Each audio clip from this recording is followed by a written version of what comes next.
নওগাঁর বদলগাছি উপজেলা বনমালী নামক স্থানে সড়ক দুর্ঘটনায় 2 জন নিহত হয়েছেন এবং 2 জন আশঙ্কাজনক অবস্থায় বদলগাছি স্বাস্থ্য কমপ্লেক্সে প্রেরণ করা হয়েছে। অবস্থান এবং পরিস্থিতি এখনও জানা যায়নি। শনাক্তের কাজ চলমান। বদলগাছি থানা পুলিশ এবং ফায়ার সার্ভিস ঘটনাস্থল পরিদর্শন করেছে। ঘটনাস্থলটি দেখানোর চেষ্টা করছি। উৎসুক জনতার ভিড় রয়েছে এখানে।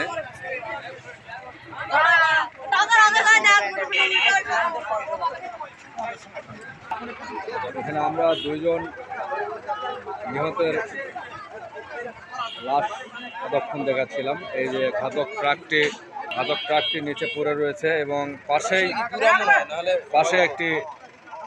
পাশে একটি সিএনজি দুমড়ে মুচড়ে রয়েছে।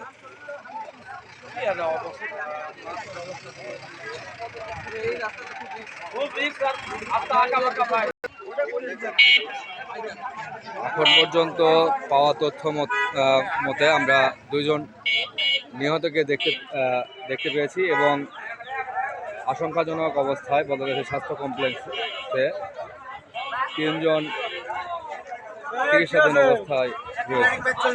নওগাঁ থেকে মোহাম্মদ সারোয়ার হোসেন অপু।